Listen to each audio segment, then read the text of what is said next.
Hi, my name is Zhila Gholami and I am the recipient of John Oxley Fellowship 2025. The title of my project is Voices of Diversities, Collecting and Preserving Queensland Multicultural History.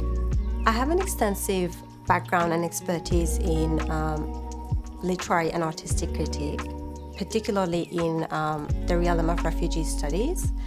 I am interested in the stories and narratives of displacement and resilience by refugees and asylum seekers. Being able to speak in different languages and understand different languages, it gives you a different perspective, and sometimes you will see things that maybe someone else cannot see.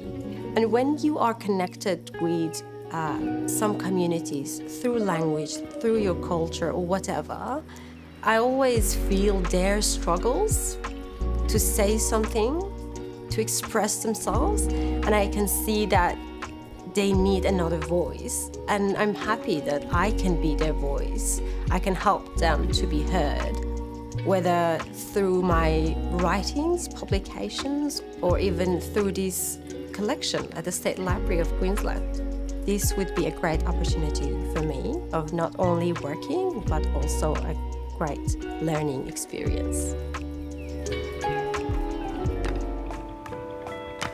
My name's Nerelle Nicol and my project is called Lugger Bort, and it's telling the story of the Aboriginal and Torres Strait Islander peoples who worked the pearling, Bech-de-Mer and trochus industry in far north Queensland, particularly in the Torres Strait. At one point in history, that region provided were the biggest supplier of pearl shell in the world, and also had the ability to influence world markets. So it was quite a rich industry. It was as big as, from the research I've done to date, it was as big as the cattle industry, and was part of building Queensland. So I think it's an important story. Hello, my name is Marion Stell. And my name's Kelmara Pocock. And our project is from the Rainbow Research Fellowship, and it's called Queering the Lens, Cross-Dressing and Family Photograph Albums. Well, this project will actually look at gender identity and fluidity in Queensland. And I think it will show how actually widespread it is and commonplace it was throughout the 20th century, and tell a different story about Queensland.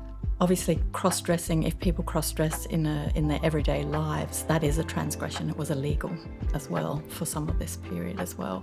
And so what it is about the context in which cross-dressing is allowed or socially permissible, and it's things that are outside of your everyday life. It's a sporting event, it's being on holiday, it's being outside of what is otherwise allowed. So somebody who would identify as transvestite or otherwise would not receive the same sort of safety in it. It's only safe within particular contexts. Hi, my name is Dr. Kate Kirby. My project is looking at patterns of Queensland's sport and recreation heritage, looking at enhancing community access to this sporting heritage by the Queensland Heritage Register. So I'm a sport historian and academic, and I teach into heritage at University of the Sunshine Coast. And with my PhD, I spent a lot of time travelling regional and rural Queensland. And I was actually out at Kalkadoon country, which is Mount Isa. And I got this idea for this project, thinking about how there is so much rich sporting and recreation heritage in the regions, but they're possibly not represented as well as they could be in the official State Heritage Register. But I've identified 76 places that I think the register alludes to having some sport heritage significance. It might be a mention in the metadata, it might be a little throwaway comment in the history, and a couple of times it will get a mention in the significance statements. So as I explore those 76 places, I'm sure I'll be going all over the decades and the centuries. Hi, my name is Bronwyn Bridgewater, and the name of my fellowship is Memories of the Historic Eka, of this symbiotic relationship that has never been explored between the country, town, and the travelling show community. My grandparents brought Dagwa dogs to Australia in 1949. My grandmother was a snake handler. My great-grandfather, who was the original showman, started in 1894. So I grew up loving agricultural shows. I can tell you that Fairy Floss was 10 cents a stick.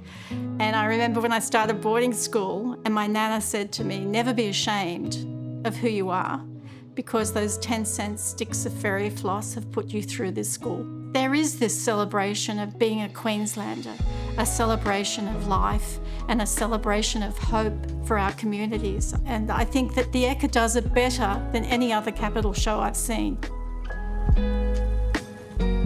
Hi, my name is Joanne Dolly. My project is Queensland businesswomen prior to 1970. And I've picked that date because before that date, women couldn't access business loans unless they had a male guarantor.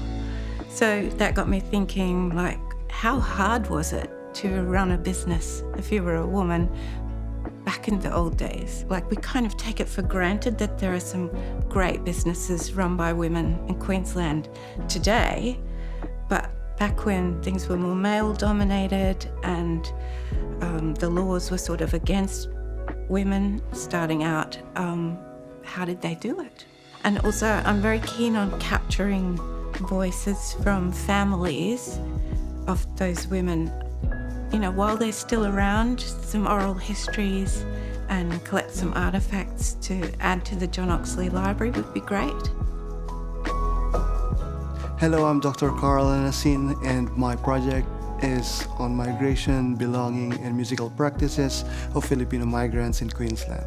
Queensland in particular is one of the biggest areas where they go to in migrating, traveling, sojourning, but then musicians have been known as more as laborers here, not as musicians, not as creatives. So that's what I aim to do in this project, to uncover, to recognize, to appreciate these musicians that have been under the radar through the years. Hi, my name is Anna Rowe. My project is titled Wallflowers, Reimagining Historical Interiors. It explores colour and pattern using 19th century digitised photographs of Queensland interiors from the John Oxley collection. So I'm really fascinated by historical interiors. So they reflect not only the styles and trend of materials and designs, but also personal tastes and aspirations. I think for the sort of the 19th century or Victorian era in Queensland, it has this abundance of pattern and ornamentation, which is quite different to our modern interiors.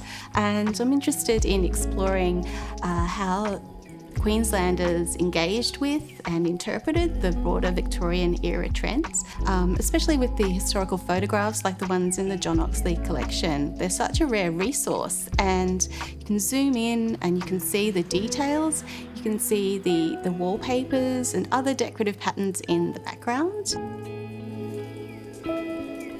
Hi, my name is Dr. Indigo Willing, and my project is Queensland Skate of Mind, from subcultural to Olympic role models, with a little bit of a pun around the role.